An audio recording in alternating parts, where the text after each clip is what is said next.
Another week where Gwen leaves us to get more desk decorations and win championships, I guess. Hello, I'm Riley Kapchuk. And I'm Liv Funk. Gwen might not be here, and the weather might be getting colder, but don't you fret. We are still here to give you all the top stories from LaSalle sports this week. You're watching LaSalle TV's Home for Explorer Athletics, SportsLine.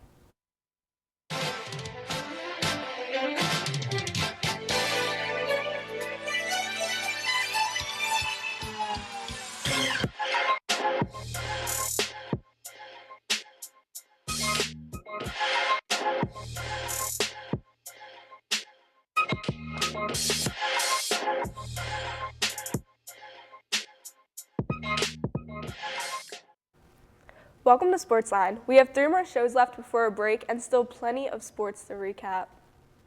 And later, Riley got to sit down with members of the men's soccer team for an interview. But first, let's take a look at our SportsLine top 3.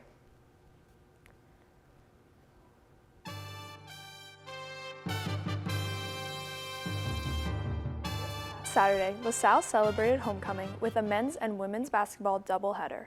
Both teams pulled off a win at a sold-out John Glacier Arena. This is the first time the new John Glacier Arena has been sold out. Number 2, the Big 5 mascots, including our own Explorer, took a trip to the portal at 16th and JFK that connects Philly to Dublin, Ireland. Number 3, Tiffany Braun is this week's NovaCare Student Athlete of the Week, placing first in both 1-meter dive and 3-meter events. Okay, wow. So, did you go to the game, homecoming game? Yeah, homecoming was a good game. Yeah, and it was really a lot of people, and it's nice. I love how the new arena, it has the literal 360, yeah, it goes all the way around. Yeah. There's people everywhere, not just side to side. It doesn't look like a high school gym anymore. It looks like a professional D1 basketball Yeah, court. the vibe is totally different in there. I feel like everyone gets more into the game the way that they have the seating now. It's really cool. No, definitely. And then our mascot going to Yeah, that's portal. cool. Wow, he's That's such really a busy guy. He's so crazy. I know, he's just doing it all. And then Tiffany Braun, swimming has already started off individually really good. Fully, we'll get into that later. Yeah. But that's it for top 3. Now let's see how our teams did in this week's recap. Men and women's swimming hosted Villanova this past weekend. The men's team started strong, taking gold in the 200-yard medley relay, an encouraging start to the meet. Felix Jet Bratt kept up the momentum by winning the 200-yard freestyle with a time of 1 minute and 41 seconds. Noah Fredrickson followed with a victory in the 100-yard backstroke, touching the wall at 52.46 seconds. Andrea Savoca dominated the 100-yard breaststroke with winning a time of 57.27 seconds and continued his success with 2 more individual wins, first in the 200-yard breast and then in the 200-yard individual medley. In the 100-yard butterfly, Jet Bratt secured his second win of the day, finishing an impressive 48.89 seconds. On the women's side, the 200-yard relay team of Gabriella Herbinder, Tori Feen, and Sheila Mija and Marin Schmern took first place with 2 other LaSalle teams also placing the top 3. Tiffany Braun dominated the boards while diving, winning both the 1-meter and 3-meter events for the women's, while Lucas DeCaney won the men's 1-meter championship competition. Both the men's and women's team ultimately came up short, with men's falling 173 to 127 and the women 202 to 96. On Monday, men's soccer faced number 1 seed George Mason in the first round of the Atlantic 10 playoffs. Both teams came out strong to start the game. Tino Kneis held up strong in the net, making his first save in the 27th minute. In the 33rd minute, George Mason was able to get their first goal. Kneis was able to hold off any more goals from the Patriots for the remainder of the half. Coming out of the halftime break, both teams aimed to slow down the game with plenty of fouls and free kicks. Kneis continued to make crucial saves, keeping it a 1-goal game. In the 73rd minute, George Mason was able to get 1 past Kneis. This made it a 2-0 game with the Explorers trailing. The only shot LaSalle had on net was a close-range header from Andoni G in the final minute of the game. The Explorers fought until the end, but was not able to come back. This ended the season for LaSalle with a record of 6-8-4. Women's basketball had a successful homecoming game this past Saturday against the University of Delaware. The game began with Ashley Connor scoring early threes, which sparked an explosive opening quarter for the Explorers.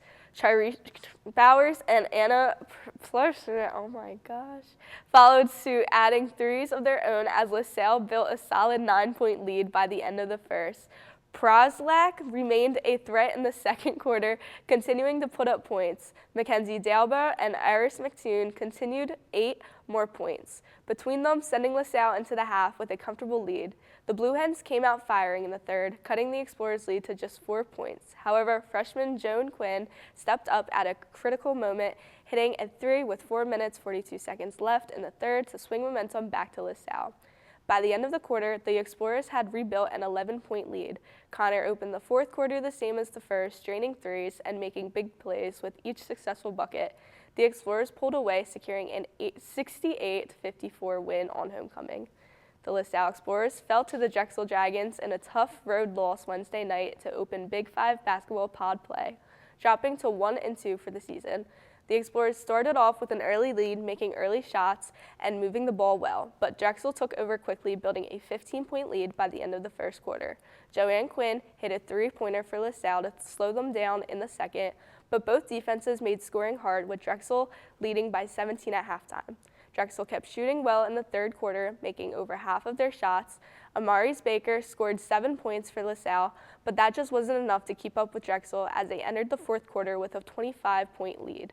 Alyssa Balick got her first minutes of the season, contributing to both ends of the court. Unfortunately, the Explorers fell 73-40. On Saturday, men's basketball faced Lafayette for the annual homecoming game at a sold-out John Glaser Arena. Andreas Marrero scored early and often in the first half, scorching the net for the first 8 points of the game.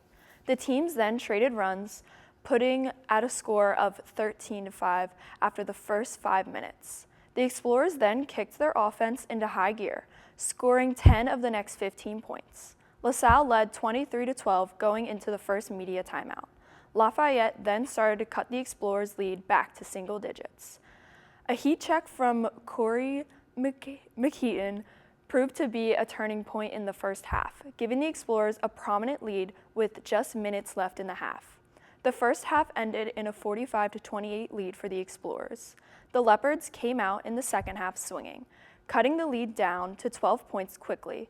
LaSalle answered back, scoring the next 9 points, holding Lafayette scoreless for the next 4 minutes. This run was highlighted by a dunk from Deshawn Shepard that sent the arena into a frenzy. McKeaton hit a mid-range jumper to give the Explorers their first 20-point lead of the game. LaSalle continued to dominate the glass, extending the lead 70-43, thanks to efforts from Demetrius, Liley, and McKeaton. With just 3 minutes remaining, the Explorers were able to gain a 32-point lead. The Leopards were able to cut the advantage in the last few minutes as LaSalle took their foot off the gas. The Explorers ended the game with a win of 81-60. It was then time to take on the Cornell Big Red. Early on, the teams battled both, struggling to find the bottom of the net. Jaheel White slammed home for a one-handed dunk to send the teams into the first media timeout, tied at 6. Explorers then took the lead with 4 straight points from Demetrius Liley, but it wasn't long until Cornell took the lead again. Tuni Valberg Fossey hit a rare 4-point play, sparking a run that gave LaSalle a 5-point lead. The teams traded leads for the next several minutes, making it a close game. Liley knocked down his first career 3-pointer, followed by another dunk. Deshawn Shepard made a pair of free throws to give the Explorers a lead once again. A jumper from Corey McKeaton and a layup from Shep would give LaSalle its largest lead of the first half, 47-39. The Explorers exploded out of the gate in the second half, scoring 9 straight points, extending their lead. More points from Andreas Marrero and McKeaton led the Explorers to a victory by a commanding margin of 93-77. A lot, and a lot of names that I can't pronounce, and I apologize. Swimming and basketball. Yeah. But let's start with swimming. Again, like I said earlier, both teams, men's and women's, they're scoring significant individual results. They are getting first in their individual results, but it's not rounding up the team fully. Like, they're still, as a team, as the women's team, as the men's team, they're still falling to their components. Yeah, more specifically, Noah Fredrickson was named the Atlantic 10 Rookie of the Week because he won the 100-yard backstroke event. So you can see, like, they're doing great individually.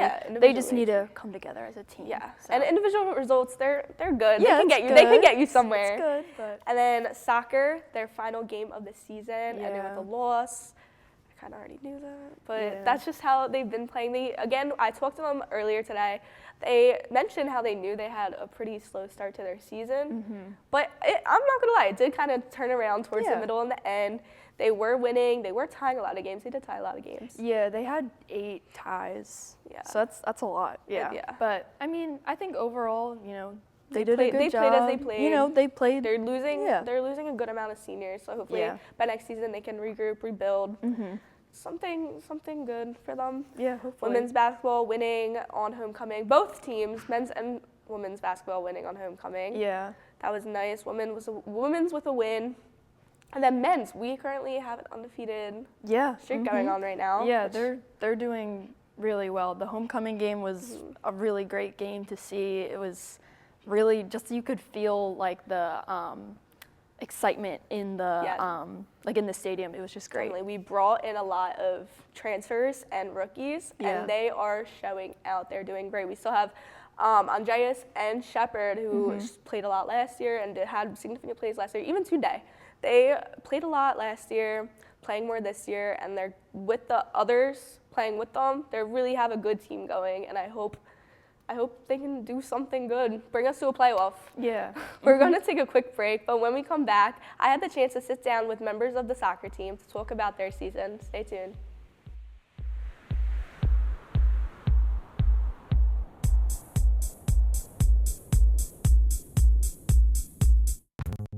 Many medicines used to treat colds and flu contain acetaminophen, a pain reliever and fever reducer found in hundreds of over-the-counter and prescription medicines. But taking too much or more than one medication containing acetaminophen per day can damage your liver. So always read the label and don't take acetaminophen if you drink 3 or more alcoholic drinks every day. To learn more, visit fda.gov/OTC pain info. A message from the U.S. Department of Health and Human Services Food and Drug Administration. Did you know that listening to music, enjoying art, or simply holding hands can boost your cognition?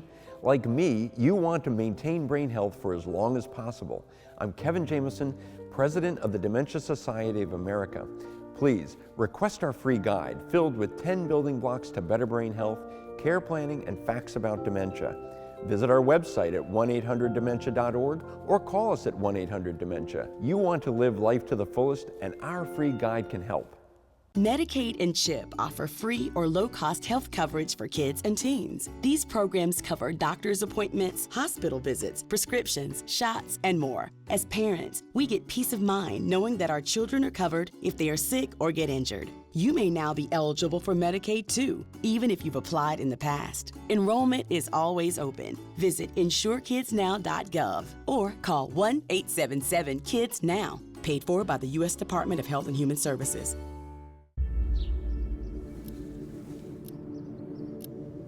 Dear University of... Thank you for your offer to become student ID number 283471. While I appreciate your desire for my impeccable academic record, I must decline the opportunity to get a generic degree. I've decided to tell my story. To be a student, not a statistic. I wish you good luck in the future as I embark on mine.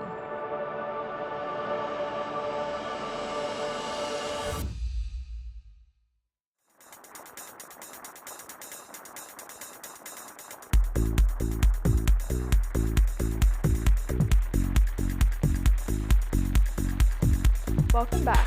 Riley had the chance to sit down with Andoni G and Tino Kneis from the men's soccer team. Let's take a look. Welcome back to On the Sideline. I'm Riley Kowchuk, and joining me today is Tony Kneis and Andoni from the men's soccer team. How are you guys today? Good. And yourself? I'm good. Thanks for asking. Your season just finished up, ending 6-8-4. How do you feel about the team's overall performance? I believe that throughout the season, we had our moments where we were very good, and we had our poor moments. But what I would like to emphasize is the fact that during those poor moments, we were able to flip things around towards the end of the season. A tie against a very good VCU team at home, and then went away to George Washington and got the result that we needed to make it to playoffs. And then in playoffs, I believe we faced a good George Mason team, a performance from us that I think was a good performance. Maybe towards the beginning of the game, we could have gotten a goal and changed the course of things, but overall, I think the performance of the team was very positive. Same thing, pretty much. Yeah, I think the team showed a lot of resilience during the year. Had a lot of ups and downs, some difficult results towards the beginning of the year, a lot of injuries to key players, different things, a lot of moving parts. But I think there were a lot of positive performances, and just things like making playoffs this year was a lot of positive signs from the team.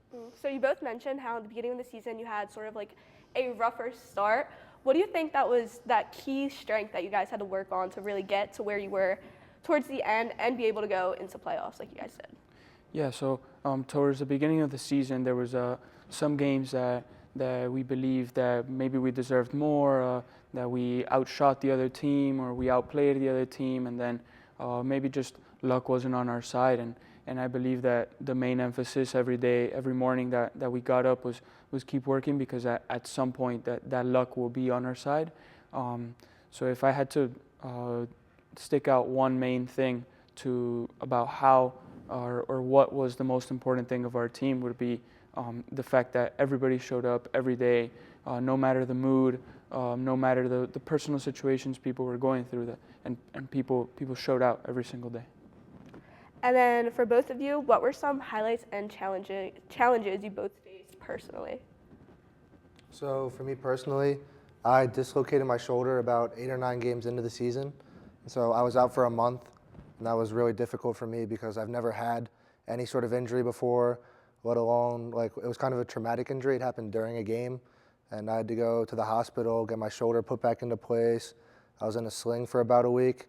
And I mean, that was difficult for me, just mentally as well as physically, being on the sideline, watching my teammates. But I mean, I showed up every day, tried my best to support them and work on my rehab.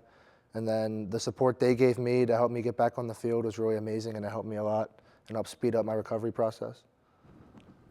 Yeah, well, I believe the challenge that I faced, and probably the biggest challenge, was something that strung back in time. I tore my ACL for the second time last March when I first came to LaSalle, and that comeback process in terms of health could be 7 or 8 months, but the mental comeback of feeling comfortable on the field could take a little bit longer, and you always have that fear of obviously it happening again, and it was the second time. So I think that coming in and being able to, you know, go into tackles or put your foot into a risky place on the field was a challenge. And then I also speak on, like, a personal challenge would be that I struggled to get my first goal that I think I got in the 6th game of the season or 7th game, I'm not sure. And I think like mentally sometimes that to an athlete in any sport, it can give you a little struggle, and it can be a little bit stressful. And I have that written down. Andoni, you're a transfer from FIU.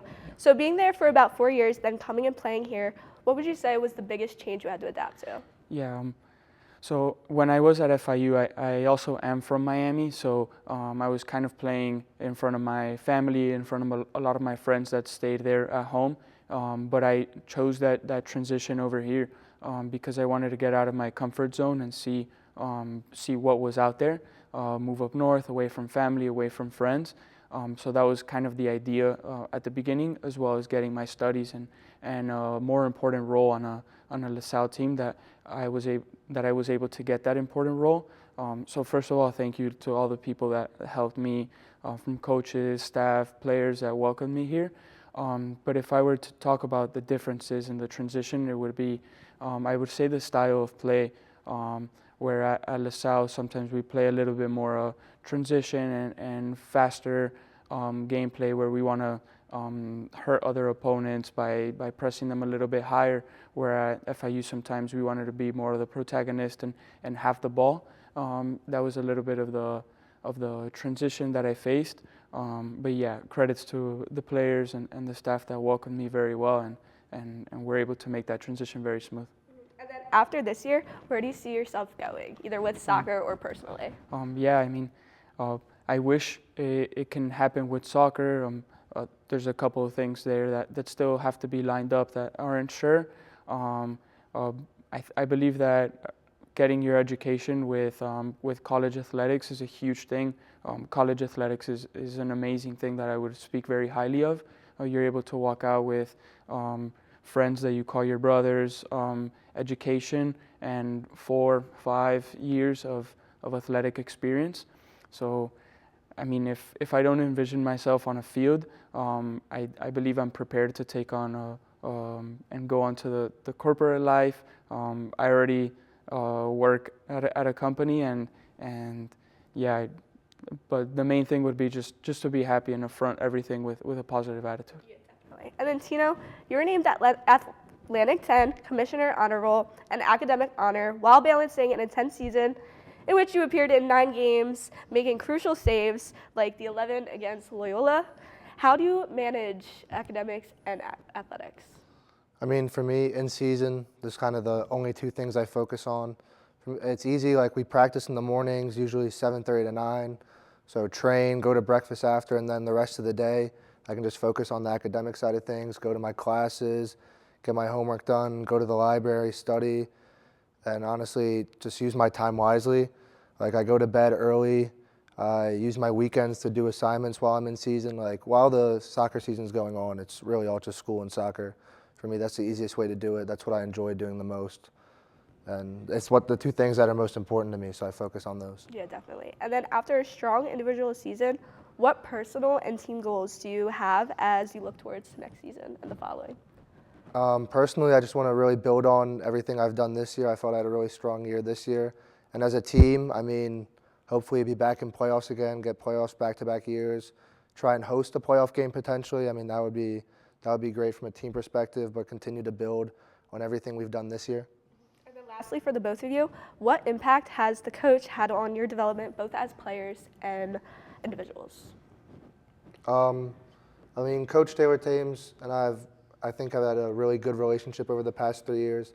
I first met him when he was the assistant coach at Army, when I was a senior in high school, before he'd gotten the LaSalle job and before I'd even committed. But then as soon as he got the LaSalle job, me and him were talking like 2 to 3 weeks later, and I committed to LaSalle like fall my senior year of high school. And ever since then, like me and him have been pretty close, I feel. We have a good relationship. He's always open to communication, and even though sometimes he can be a little intense, it's always in your best interest. He always wants you to improve. He wants you to do what's best for you, what's best for the team, and always helping you grow as a person and as a player. And then, Yeah, Taylor and I have always had a strong relationship ever since he began recruiting me. This was in December of 22 upon my undergrad graduation.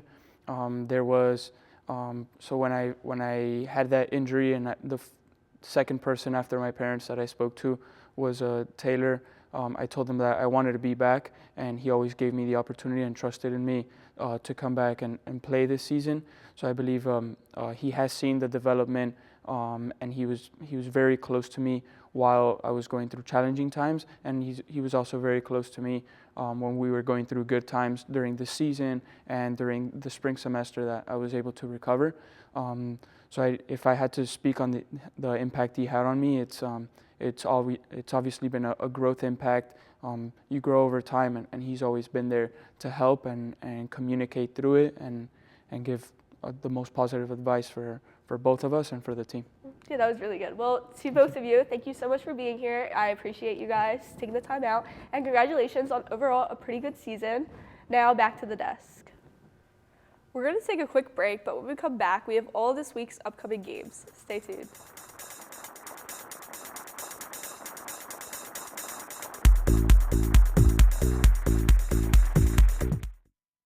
Making just one connection during recovery from mental and substance use disorders can put the strength of family and community behind you. We're all connected, offering encouragement, support, and hope. Join the Voices for Recovery. Strengthen families and communities.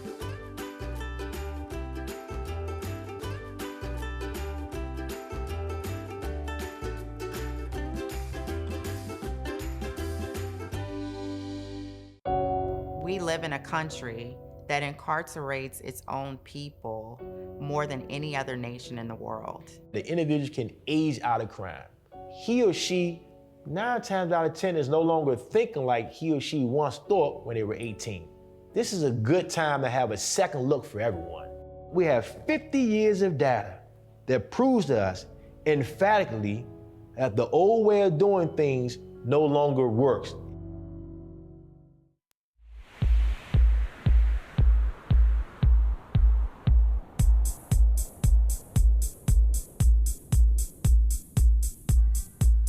Welcome back. We have a busy week of Explore Sports, so here's what you have to look forward to.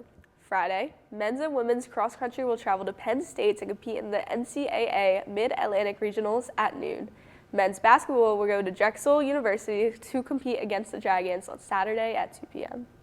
Women's basketball will travel to Charlottesville, Virginia to go against the University of Virginia at 2 p.m.